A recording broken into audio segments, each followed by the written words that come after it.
Olá, seja muito bem-vindo. Eu sou Rafael Porfírio e o STJ Notícias está no ar. Esta edição explica a PEC 209. Ela cria o filtro da relevância para os recursos especiais ao Superior Tribunal de Justiça. Entre as decisões divulgadas na página do STJ na internet, a que descriminalizou o desacato à autoridade. E você ainda vai rever a minha conversa com a advogada Daniela Teixeira sobre violência contra a mulher.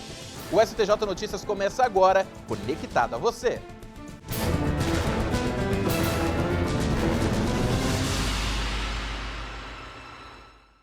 O programa começa com uma decisão que descriminalizou a conduta de desacato à autoridade. Os ministros entenderam que essa tipificação contraria a Convenção Americana de Direitos Humanos. Na quinta turma do STJ, os ministros concordaram com os argumentos apresentados pelo Ministério Público Federal de que as leis de desacato existentes em países como o Brasil atentam contra a liberdade de expressão e o direito à informação. Os ministros analisaram um recurso especial da Defensoria Pública de São Paulo contra a condenação de um homem a 5 anos e 5 meses de prisão. Ele foi acusado de roubar uma garrafa de bebida alcoólica avaliada em R$ 9,00, desacatar policiais e resistir à prisão. O relator do recurso, ministro Ribeiro Dantas, ressaltou que a condenação por desacato baseada em lei federal é incompatível com o Tratado de Direitos Humanos do qual o Brasil é signatário. O ministro lembrou que a decisão não invade o controle de constitucionalidade reservado ao Supremo Tribunal Federal, já que se trata de adequação de norma legal brasileira a um tratado internacional. O relator explicou ainda que a descriminalização da conduta não significa liberdade para as agressões verbais ilimitadas, já que o agente pode ser responsabilizado de outras formas pela agressão. Os ministros da Corte Especial do STJ decidiram que, caso o responsável pela guarda de um menor venha a falecer, a criança ou adolescente tem direito a receber o benefício de pensão por morte. Os ministros da Corte Especial entenderam que o artigo 33 do Estatuto da Criança e do Adolescente, o ECA, deve prevalecer sobre a modificação feita na Lei Geral da Previdência. Os ministros analisaram o caso de 2 menores do Rio Grande do Sul que passaram a receber pensão depois da morte do tutor em 1997. 10 anos depois, o INSS cortou o benefício por indício de irregularidade, alegando que a lei previdenciária havia excluído o menor sob guarda da lista de dependentes que têm direito a receber a pensão por morte. O relator do recurso na Corte Especial, o ministro João Otávio de Noronha, ressaltou que o princípio da proteção integral e preferência da criança e do adolescente é norma fundamental prevista na Constituição. Esta advogada diz que, inclusive, especialistas discutem a constitucionalidade da questão dos menores sob guarda na Lei da Previdência. O Estatuto da Criança e do Adolescente nunca foi alterado e ele foi feito em conformidade com os princípios da Constituição. E essa lei ela foi alterada posteriormente, inclusive já existe discussão, o Ministério Público entrou com ação discutindo a constitucionalidade dessa interpretação. Então, assim, já existe uma discussão para tentar aumentar isso e proteger o menor. E foi isso que o STJ levou em conta nessa decisão, que o princípio maior é a proteção ao menor. Ao longo de 2016, o Superior Tribunal de Justiça julgou quase 400 mil processos. O balanço foi apresentado durante a última sessão da Corte Especial no ano. Na última sessão do ano, os ministros da Corte Especial decidiram prorrogar por mais 6 meses o afastamento da desembargadora Encarnação Salgado do Tribunal de Justiça do Amazonas. O Ministério Público Federal pediu mais tempo para as investigações. A desembargadora é suspeita de favorecer uma organização envolvida em homicídio, roubo e tráfico de drogas e está afastada das funções desde junho. E ao encerrar a sessão, a presidente do STJ, ministra Laurita Vaz, apresentou um balanço dos trabalhos da Corte. A produtividade ao longo de 2016 aumentou 8,5%. Foram mais de 380 mil processos julgados. A presidente agradeceu o esforço de todos os setores do tribunal e destacou que, graças ao trabalho de triagem dos servidores, o ritmo dos julgamentos foi otimizado. O auxílio da força-tarefa, mesmo tendo sido implantado agora nesses últimos 2 meses do ano, já apresenta um resultado bastante animador. Esperamos contribuir ainda mais com a meta de redução do acervo do STJ. Então, com esse espírito de otimismo, eu gostaria de agradecer a todos os colegas, pelo apoio e pela parceria, reforçando que estou disposta a dialogar sobre outras medidas que busquem o aperfeiçoamento do nosso trabalho.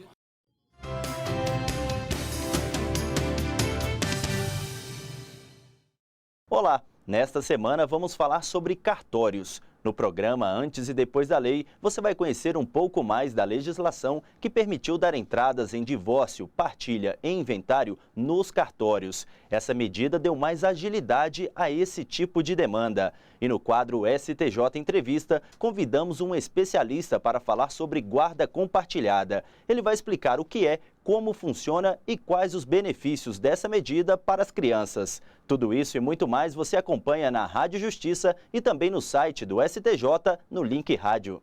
No próximo bloco, como a Justiça pode ajudar as mulheres vítimas de violência doméstica. Eu volto em instantes.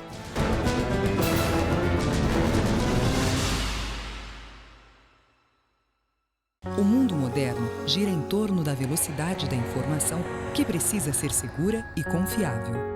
Para atender estas exigências, o Superior Tribunal de Justiça elabora e disponibiliza 2 publicações diferentes, com o objetivo de divulgar a jurisprudência do Tribunal: o Informativo de Jurisprudência e o Jurisprudência em Teses. Para acessar o informativo, basta entrar no site oficial www.stj.jus.br,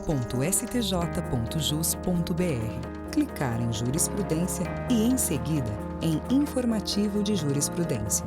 Aqui, você acessa as informações mais recentes sobre súmulas, recursos repetitivos e outros julgados selecionados. E pode consultar por edição, por data, com arquivos organizados em ordem cronológica e reunidos de acordo com o ano de publicação, ou separados de forma temática, por ramos do direito. Também é possível fazer pesquisa livre por assunto.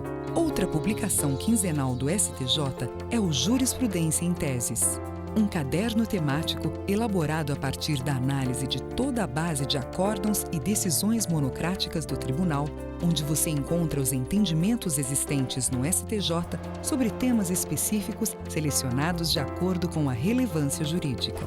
Você pode consultar as teses por edição e separado por ramos do direito, ou fazer uma pesquisa livre por assunto.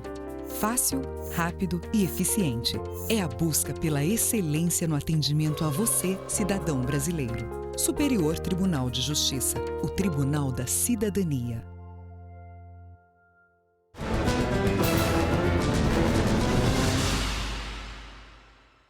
Durante este mês de janeiro, o STJ Notícias reprisa as entrevistas que movimentaram as redes sociais do STJ. Nessa edição, você vai rever a minha conversa com Daniela Teixeira, vice-presidente da OAB-DF. Ela respondeu dúvidas sobre violência doméstica contra a mulher no programa que foi ao ar em 18 de agosto. Antes, uma reportagem sobre o tema. Vamos rever.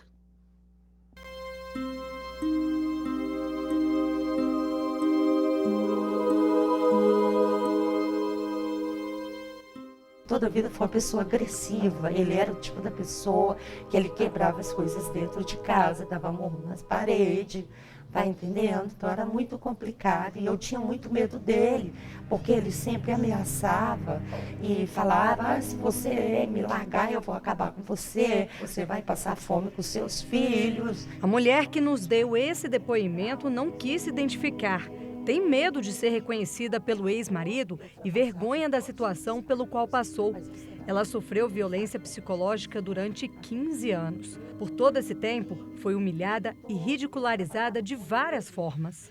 Ele dizia que eu era inútil, que eu era ridícula, que eu não servia para nada, que eu não era uma boa mãe, que nem para ser mãe dos filhos dele eu servia. Era o tipo da pessoa que ele era um deus. A violência contra a mulher não é um fato novo. Nova é a preocupação em superar a violência familiar contra a mulher. Há quase 10 anos, foi sancionada a Lei Maria da Penha. Ela aumentou o rigor das punições sobre crimes domésticos e é reconhecida pela Organização das Nações Unidas como uma das 3 melhores legislações do mundo no combate à violência de gênero.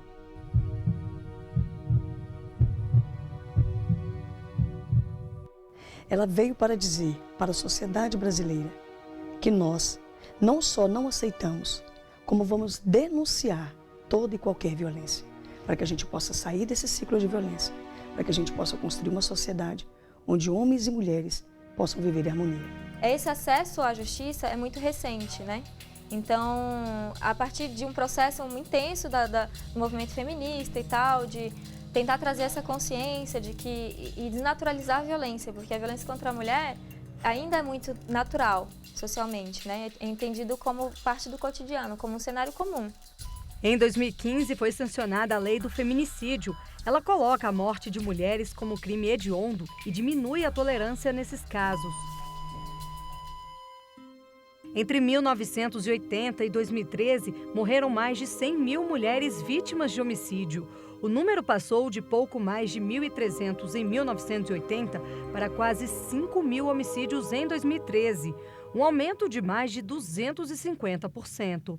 É uma violência que ela tem características muito próprias e são características sociais, culturais, que se firmam numa sociedade ainda muito machista. Hoje, o lugar mais inseguro para a mulher é o próprio lar. Isso porque 48% das vítimas afirmam que a violência aconteceu dentro de casa. 77% das mulheres que relatam viver em situação de violência sofrem agressões toda semana ou todo dia. Em mais de 80% dos casos, a violência foi cometida por homens com quem as vítimas têm ou tiveram algum vínculo afetivo. A gente observa que esse medo é o principal fator que leva uma mulher a não registrar uma ocorrência policial. De fato, é o medo do agressor, mas a gente observa também que não existe outro caminho. Quem sentiu na pele uma violência carrega para sempre uma ferida que não cicatriza. A gente tem que tomar uma atitude, a gente tem que acreditar na gente e acreditar que há um dia melhor para a gente. Não podemos ter medo de enfrentar o mundo lá fora, temos de ter medo de viver uma relação dessa. Pois é, com a lei foi dada garantias de mais segurança para que a mulher denuncie. Podemos dizer isso, Daniela? Eu diria, Rafael, que é mais do que isso. Denunciar, ela sempre pôde. O que não acontecia era o segmento desta denúncia. A Lei Maria da Penha inovou exatamente por garantir que este homem será processado. Ainda que a mulher se arrependa e queira fazer as pazes com este homem violento, o Estado brasileiro diz: aqui nós não admitimos que homem bata em mulher. E essa ação terá prosseguimento e este homem será condenado. Então é realmente uma mudança de pensamento com relação à violência contra a mulher. É isso. Vamos ver as perguntas? Vamos lá. A primeira pergunta é da Sandra Lima, ela é lá de São Paulo. Ela quer saber o que caracteriza a violência psicológica. É uma grande inovação, é o que não for violência física. Um tapa, uma surra, é tudo que trate a mulher como um ser inferior. É a ameaça, é a forma de tratá-la, aprisionando ela num relacionamento abusivo. É a violência que ameaça a mulher na sua vida particular. Vamos ver a próxima? A próxima é da Cristina Peixoto. Ela quer saber ser proibida pelo namorado de participar de redes sociais e de sair com algumas amigas. Isso é violência? É violência, Cristina. E é aí que começa a violência física. A violência física começa quando o homem acha que pode mandar na mulher. Sendo você maior e capaz, ele não pode lhe proibir de fazer qualquer programa. Se você estiver nesse relacionamento abusivo, eu posso lhe garantir que esse é o começo de algo muito pior, que provavelmente vai terminar na violência física. É isso. De João Pessoa, agora vamos ver uma pergunta lá de Recife, é da Daniela Gomes. Ela quer saber: a violência contra a mulher prescreve? Posso entrar na justiça contra um antigo companheiro que me batia? Pode entrar sim, mas o quanto antes você fizer a denúncia, maiores as chances de êxito, porque vai precisar passar por uma perícia, as testemunhas terão que se apresentar. Então, o quanto antes, melhor e mais efetiva a denúncia. Próxima pergunta também é sobre denúncia. É da Maria Aragão, aqui de Brasília. Posso denunciar um caso de violência contra a mulher que acontece no prédio onde eu moro? Quais são os canais de denúncia? Maria, você pode e deve. Essa é uma responsabilidade de todos os cidadãos brasileiros, mulheres ou homens. Ao presenciar uma violência contra a mulher, denuncie. Existe o telefone 180, que é nacional, todos os dias, 24 horas, gratuito e anônimo. Denuncie no 180 e as autoridades tomarão providências para proteger essa mulher que está tão violentada que não consegue nem mesmo tomar uma atitude para sair desse relacionamento. É isso, temos mais perguntas. Agora, as perguntas enviadas pelo Facebook. Kate quer saber, no descumprimento da medida protetiva de afastamento do autor, a vítima é obrigada a fazer novo registro de ocorrência para narrar como ocorreu o descumprimento ou é seu direito informar ao juiz no mesmo inquérito em que foi proferida a decisão? No mesmo inquérito, Rafael, o intuito da lei é exatamente proteger a mulher e tornar a legislação simples. A mulher que já tem uma medida protetiva contra este homem abusador, ela pode se valer de qualquer autoridade. Até mesmo um guarda de trânsito tem obrigação de ajudar essa mulher se ela chegar e falar: eu tenho uma medida protetiva e este homem não poderia estar perto de mim. Todas as autoridades policiais farão o possível para protegê-la neste momento em que a violência, mesmo a morte, é iminente. Agora, os homens também encaminharam algumas perguntas. Vamos ver? Pergunta do Alexandre Lemos. Ele fala, quer saber 3 coisas, na verdade. Não existe justificativa para a violência contra a mulher, mas podem existir denúncias inverídicas da mulher. Nesses casos, a lei garante alguma punição se a denunciação for caluniosa. Fica garantido o direito de defesa do homem no caso da denúncia sem provas, ou este deve ser imediatamente afastado do lar? Alexandre, eu sei que isso existe. Pessoas ruins existem em todos os lugares na sociedade. Algumas mulheres, poucas, mas existem, fazem uso da Lei Maria da Penha para conseguir pequenas vitórias em processos de pensão alimentícia ou de guarda dos filhos. A justiça tem sido implacável até para proteger as mulheres que realmente precisam da lei, e essas falsas denúncias são crime de denunciação caluniosa, que o próprio delegado, percebendo, se volta contra a mulher e ela vai responder criminalmente por isso, crime de denunciação caluniosa, que tem pena de 2 a 8 anos de cadeia ou multa. Então, isso existe, mas, num primeiro momento, o delegado é obrigado a acreditar naquela versão e cessar a violência afastando o homem. Se depois se comprovar que isso era mentira, a mulher vai responder por denunciação caluniosa. É isso, Daniela, só tenho a agradecer pela participação aqui no STJ Notícias. Eu que agradeço, e é sempre uma excelente oportunidade poder falar para as mulheres dos seus direitos, para fazerem uso da Lei Maria da Penha, que sem dúvida foi a maior inovação legislativa do Brasil. Muito obrigado. Obrigada. E depois do intervalo, ficou para 2017 a votação em segundo turno da PEC 209 na Câmara dos Deputados. Não saia daí, eu volto já.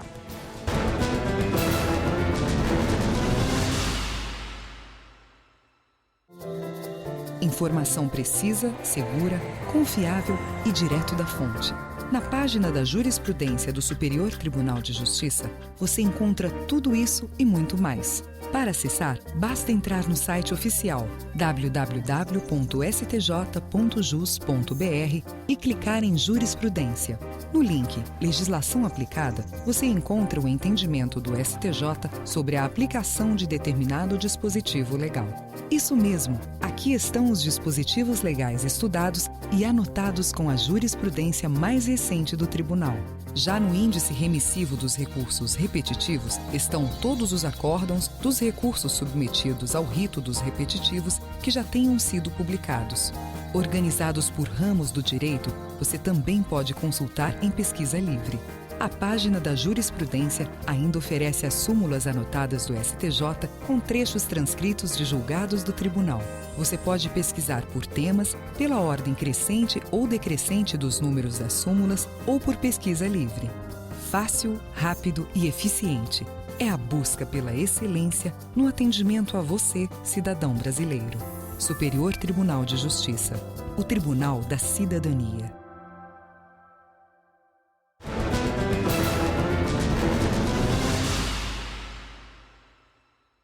Ficou para 2017 a votação da PEC 209 na Câmara dos Deputados. Para ser aprovada em segundo turno, ela precisa de 308 votos mínimos entre os 513 deputados. Depois, segue para o Senado. A PEC cria o filtro da relevância para os recursos especiais ao Superior Tribunal de Justiça. O STJ recebe, em média, 1.300 processos por dia, mais de 300 mil por ano. A proposta de emenda constitucional 209 de 2012 prevê que a admissão do recurso especial siga os moldes da repercussão geral exigida para os recursos extraordinários dirigidos ao Supremo Tribunal Federal.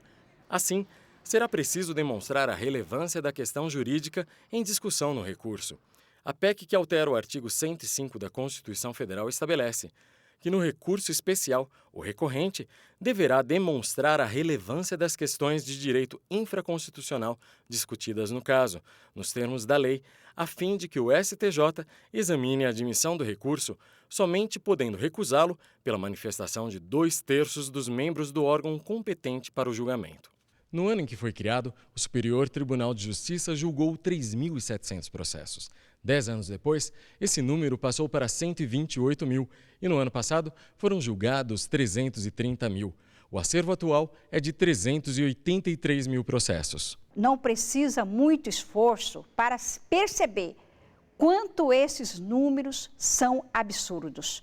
O STJ se tornou uma fábrica de julgamentos, praticamente uma terceira instância, revisora dos julgados dos tribunais estaduais e regionais. Isso não é o papel de uma Corte Superior. Não é essa a missão atribuída ao STJ pela Constituição Federal.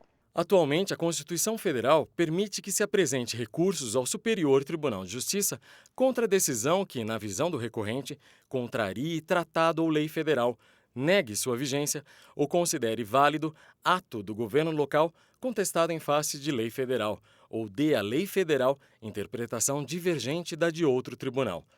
Para a ministra Laurita Vaz, o STJ se ocupa hoje mais em resolver casos do que teses.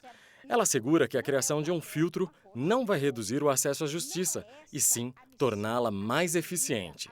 A implementação de um filtro de relevância para os recursos ao STJ não representará, de forma alguma, cerceamento do direito do cidadão. É justamente o contrário. O excesso de demanda desvirtua a função institucional do STJ, prejudicando a entrega em tempo oportuno da prestação jurisdicional em um desserviço à justiça e à própria sociedade. A terceira turma do STJ entendeu que uma fabricante de tintas vai ter de indenizar um arquiteto. É que a empresa utilizou a imagem da casa feita por ele nas latas de tintas. Alberto é arquiteto há mais de 25 anos. Ele conta que, assim como a música e a literatura, a arquitetura é uma arte e também é protegida pela Lei do Direito Autoral de 1998. A legislação ela protege tanto o criador quanto protege o proprietário dessa obra, que no caso também não pode ver a sua obra reproduzida sem autorização, repetida sem autorização ou utilizada sem que ele tenha conhecimento, já que ele detém o que nós chamamos de direitos patrimoniais sobre a obra.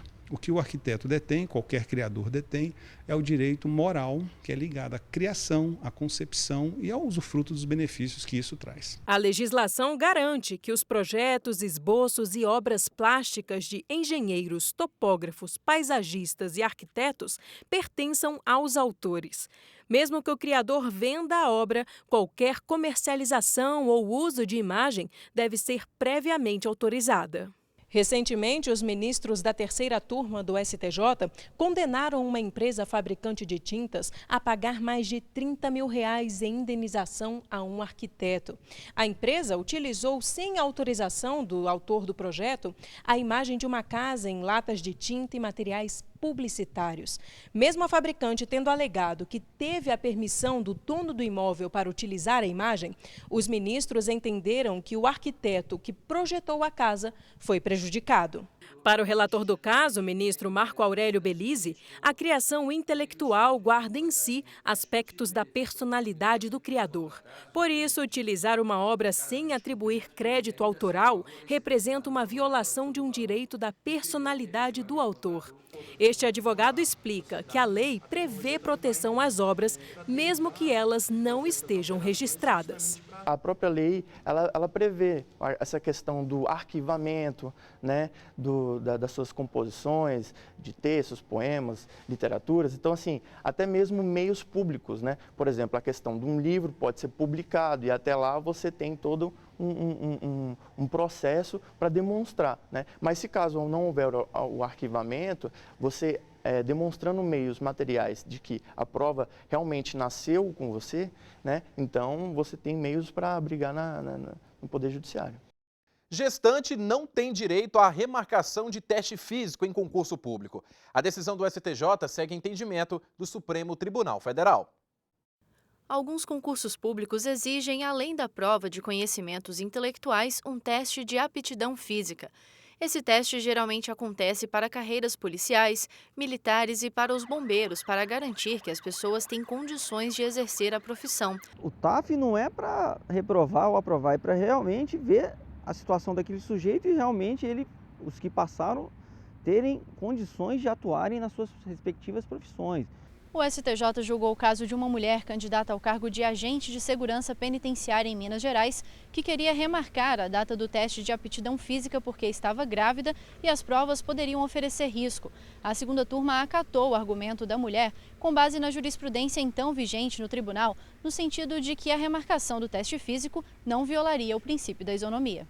Mas o Estado de Minas Gerais recorreu da decisão, alegando que o STJ deveria seguir o entendimento do Supremo Tribunal Federal, no sentido de que proibir a remarcação do teste físico previsto em edital não ofende o princípio da isonomia. O relator, ministro Herman Benjamin, acolheu o recurso e reviu a decisão anteriormente tomada, negando assim o direito da gestante à remarcação. A nova posição foi acompanhada por unanimidade pela segunda turma.